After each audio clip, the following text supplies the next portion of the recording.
Hello guys and welcome back to my channel. आज हम पढ़ेंगे चैप्टर 8 मोशन ऑफ क्लास 9। ठीक है फ्रेंड्स, काफ़ी लोगों को ये चीज़ टफ लगती है क्योंकि न्यू कॉन्सेप्ट होता है, लेकिन मैं बहुत थोड़ा इजीली समझाने की कोशिश करूँगी। I hope you will get my point. तो स्टार्ट करते हैं। मोशन क्या होता है फ्रेंड्स? किसी भी ऐसी स्टेट को बोलते हैं जो मूव कर रही होती है, जो कि रेस्ट पे नहीं होती है। तो मोशन का अपोजिट होता है रेस्ट, यानी कि वो चीज़ स्टेशनरी है, रुकी हुई है। और मोशन का मतलब होता है वो चीज़ हिल रही है। यहाँ पे थोड़ा सा इंट्रोडक्शन इसके बारे में यही दिया हुआ है कि we see some objects at rest and others in motion. तो ये एक जनरल इंट्रोडक्शन है बस। अब यहाँ थोड़ा मोशन के बारे में बताया। Most motions are complex. Some objects में move in a straight line, यानी कि डायरेक्शन बताया है कि कुछ मोशन जो होते हैं, कुछ ऑब्जेक्ट्स जो होते हैं वो स्ट्रेट लाइन में मूव करते हैं और कुछ जो होते हैं सर्कुलर पाथ में मूव करते हैं। सब में rotate and a few others में वाइब्रेट। तो ये सिचुएशनल होता है और ये डिपेंड करता है कि कहाँ पे कौन सा मोशन हो रहा है। तो यहाँ पे हम इसी चीज़ के बारे में पढ़ने वाले हैं। सबसे पहले डिस्क्राइब करते हैं मोशन को। डिस्क्राइबिंग मोशन फ्रेंड्स, यहाँ पे क्या है? We describe the location of an object by specifying a reference point. Friends, हम मोशन को तब रेफर करते हैं, तब स्पेसिफाई कर पाते हैं, डिस्क्राइब कर पाते हैं एक रेफरेंस पॉइंट के थ्रू से। ठीक है, मान लीजिए मैंने एक बॉल को रोटेट करना है, तो मैं उसका एक पॉइंट बनाऊंगी। जैसे कि इस पॉइंट से यहाँ से मेरी बॉल जाएगी और यहाँ से ये घूमेगी, यहाँ से रोटेट करेगी करेगी। तो मैंने एक ओरिजिन बना दिया ना किसका, कि कहाँ से, उसको बोलते हैं रेफरेंस पॉइंट।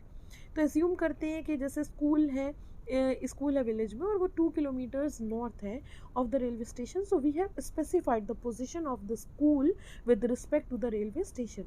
तो हमने ये जो बताया है कि वो 2 किलोमीटर नॉर्थ है रेलवे स्टेशन से, तो ये इसका रेफरेंस पॉइंट हो गया। तो यहाँ पे हम कुछ और भी रेफरेंस पॉइंट चूज़ कर सकते हैं अपनी कन्वीनियंस के थ्रू। ये ज़रूरी नहीं है हर जगह का एक ही पॉइंट होगा, सब जगह का अलग होते हैं, सिचुएशनल होता है। तो to describe the position of an object we need to specify a reference point called origin. वही जो मैंने अभी बताया कि उसी रेफरेंस पॉइंट को हम बोलते हैं ओरिजिन।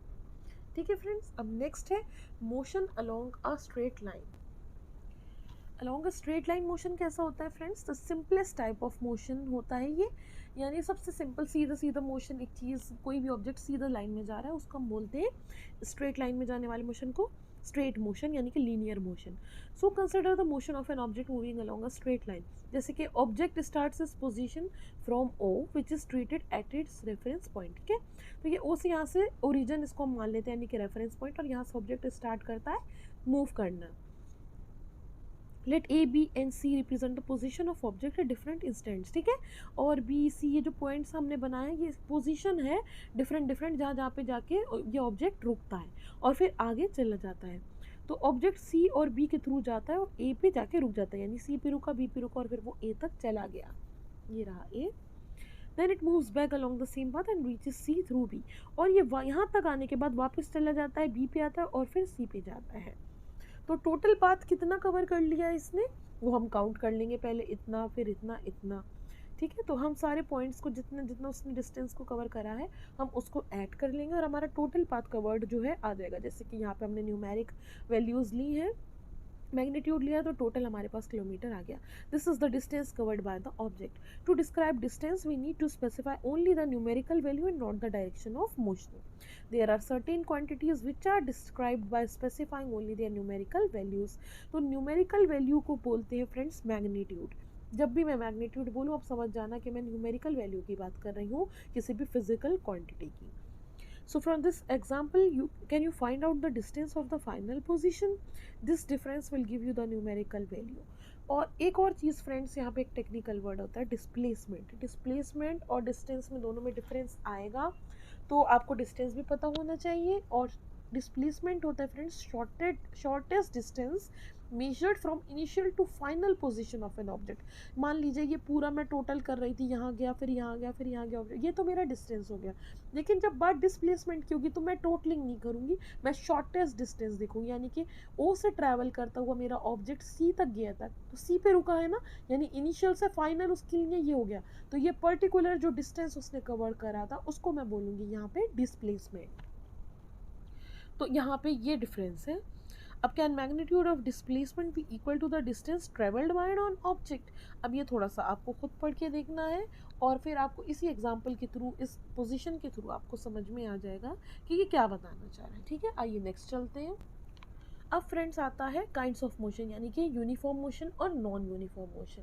अब यूनिफॉर्म और नॉन यूनिफॉर्म क्या होते हैं, आइए देखते हैं।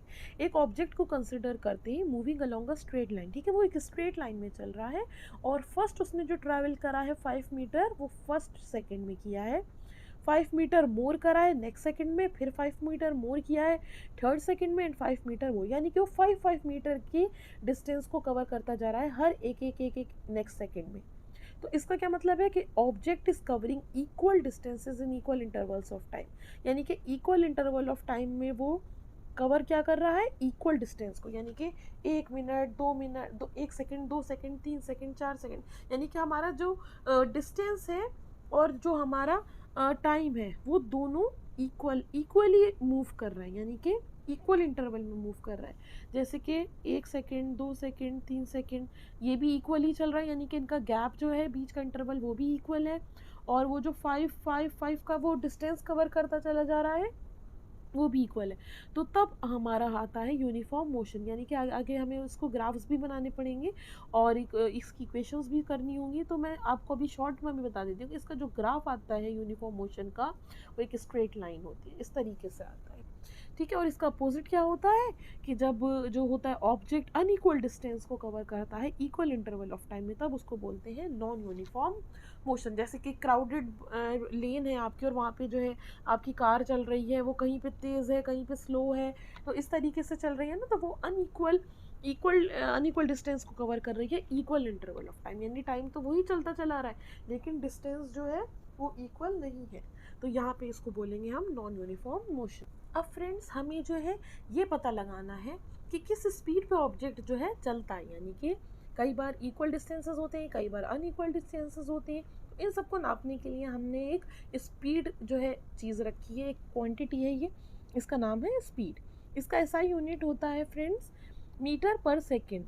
आपको ये तो पता ही होगा कि पहले हम निकालते थे speed equal to distance upon time करते थे। जो डिस्टेंस का ऐसा यूनिट मीटर और टाइम का होता है सेकेंड, तो इससे डिवाइड हो रहा है तो मीटर पर सेकेंड। और दूसरा तरीका होता है इसको लिखने का, मीटर एस और -1 ऐसे लगा देते हो। तो ये इसका ऐसा यूनिट हो गया फ्रेंड्स। और भी इसके ऐसा यूनिट्स हैं जैसे कि सेंटीमीटर पर सेकेंड एंड किलोमीटर पर आर। ठीक है, तो जब किलोमीटर यूज़ करेंगे तो आर आएगा, जब मीटर यूज़ करेंगे तो सेकेंड आएगा। To specify speed of an object we require only its magnitude. ठीक है, तो स्पीड जानने के लिए, स्पेसिफाई करने के लिए हमें सिर्फ इसकी मैग्नीट्यूड की ज़रूरत है, हमें डायरेक्शन की ज़रूरत नहीं है। So we describe the rate of motion of such objects in terms of their average speed. अब फ्रेंड्स एवरेज स्पीड कैसे निकालनी होती है, क्योंकि कई बार ऑब्जेक्ट तेज चल रहा है, कई बार ऑब्जेक्ट जो हल्का चल रहा है, तो एक एवरेज स्पीड हम ले लेते हैं, तो उसकी स्पीड हमें पता चल जाती है कि एक एवरेज कितनी है।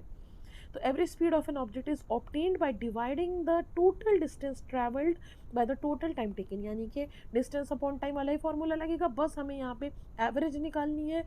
तो हम वी लिख करेंगे, डिनोट इसको करता है स्पीड को v, यानी कि if an object travels a distance s in time t then its speed v is. So friends v को आप कंफ्यूज नहीं होना, ये स्मॉल v होता है, इसको ऐसे लिखते हैं, ये डिनोट करता है स्पीड को। तो स्पीड के लिए हम v यूज़ करेंगे, s का मतलब होता है डिस्टेंस, इसको स्पीड से कंफ्यूज नहीं करना है, इनके एसआई यूनिट्स हम यहाँ पे यूज़ करेंगे। और अपॉन टाइम, तो ये इनके एब्रीविएशन है जिससे हम इनको डिनोट कर सकते हैं। तो एवरेज स्पीड यहाँ पे हमने कैसे निकाली, टोटल डिस्टेंस लिया और अपॉन टोटल टाइम लिया। So let us understand this by this. A car travels a distance of 100 km in 2 hours. Its average speed is 50 km per hour.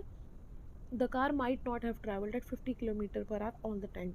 Sometimes it might have traveled faster and sometimes slower than this. तो इसकी average speed हम ऐसे निकाल के पता लगा सकते हैं कि कई बार एवरेज स्पीड निकाल के हमें ये पता चल जाता है कि एक नॉर्मल एक एवरेज थी स्पीड जिससे कि वो ऑब्जेक्ट चल रहा था। इससे कम भी हो सकता है, इससे ज़्यादा भी हो सकता है, लेकिन एवरेज एक नॉर्मल स्पीड निकल आती है। अब ये एक एग्जाम्पल है यहाँ पे कि object travels 16 metre in 4 seconds and then another 16 metre in 2 seconds, यानी कि टोटल करना पड़ेगा हमें ना। तो टोटल डिस्टेंस हम कैसे लेंगे, एक बार 16 एक और बार 16, यानी दोनों को ऐड कर देंगे 32। अब टोटल टाइम कितना लिया उसने, पहले 4 सेकंड लिया था और 2 लिया था, तो 4 + 2 6s। अब हमारे पास टोटल टाइम आ गया, टोटल डिस्टेंस आ गया। हम एवरेज स्पीड आराम से निकाल सकते हैं विद द फॉर्मूला जो अभी हमने यहाँ पे पढ़ा था कि v = s/t। तो ये रहा total distance by total time, total distance 32 time तो 6, कैंसलेशन के बाद हमारे पास आंसर आता है 5.33 मीटर पर सेकेंड, क्योंकि यहाँ पे हमारे यूनिट मीटर पर सेकेंड ही चल रहा था। तो हमें फ्रेंड्स ऐसा यूनिट का बहुत ध्यान रखना होता है कि हम किलोमीटर पर आवर नहीं लगा सकते। तो average speed of object is 5.33 metre per second. Friends अब आती है स्पीड विद डायरेक्शन। अभी तक तो हमें डायरेक्शन की ज़रूरत नहीं थी, अब हमें डायरेक्शन वाली चीज़ आ गई है। The rate of motion of an object can be more comprehensive if we specify its direction of motion along with its speed.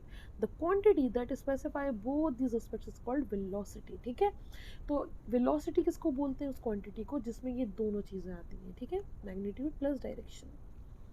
तो velocity is the speed of an object moving in a definite direction. The velocity of an object can be uniform or variable. It can be changed by changing the object's speed, direction or motion or both.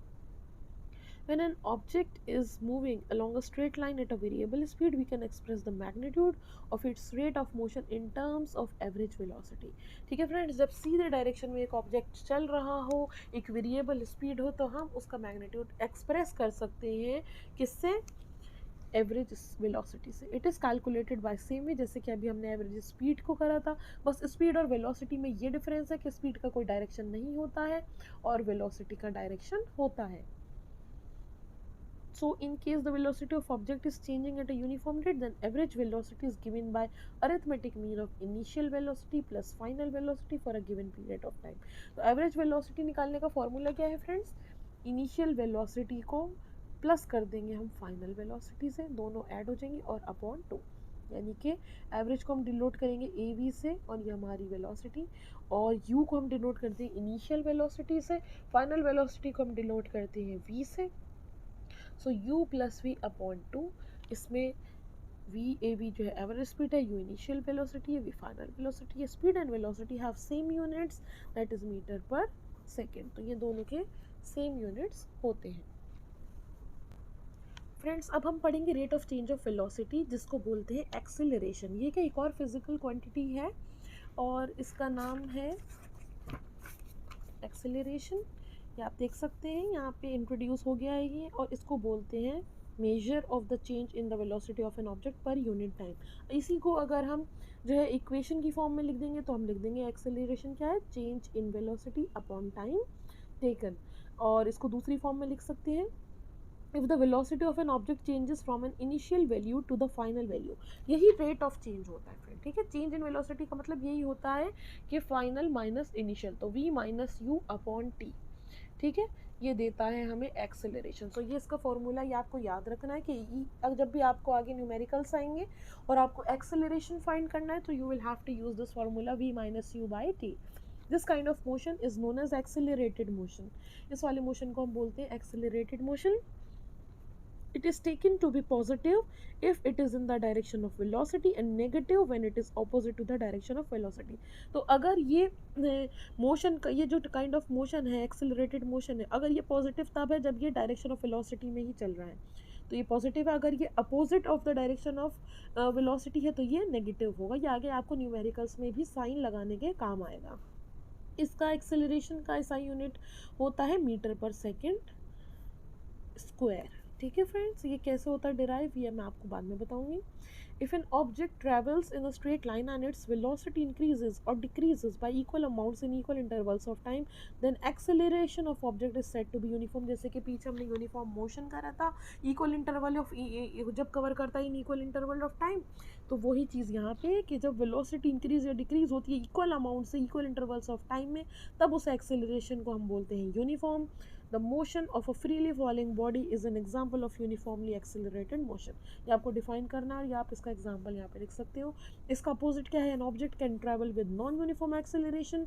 तो इसकी definition क्या होगी, when velocity changes at a non uniform rate यानी कि unequal intervals पे वो चलती रहेगी, इंक्रीज़ होगी या डिक्रीज़ होगी अनइक्वल अमाउंट से। और जैसे कि if a car travelling along a straight road increases its speed by unequal amounts in equal intervals of time, then car is said to be moving with non uniform acceleration. इसी के ऊपर based है यहाँ पे friends कुछ numericals. यहाँ पे आपको बताया गया है कि इनिशियल वेलोसिटी क्या थी, फाइनल वेलोसिटी क्या थी, टाइम दे रखा है, आपको ये वाला फॉर्मूला जस्ट लगाना है एक्सेलरेशन निकालने का, equal to v minus u by t. यहाँ पे फाइनल वेलोसिटी डाली, यहाँ पे इनिशियल डाली, अपॉन में डाला, यूनिट्स चेक करने हैं आपको कि सारी यूनिट्स जो है एसआई यूनिट्स में है या नहीं, अगर नहीं होते तो उसको कन्वर्ट करना पड़ता है, जैसे किलोमीटर पर आवर होता तो आपको उसको कन्वर्ट करना पड़ता मीटर पर सेकेंड से। तो यहाँ पे आपको जो है ऐसा यूनिट्स में ही गिवन है। अब यहाँ पे आपने ऐसे फॉर्मूला डाल दिया और आपको यहाँ पे इस तरीके से एक्सेलरेशन का आंसर मिल जाएगा।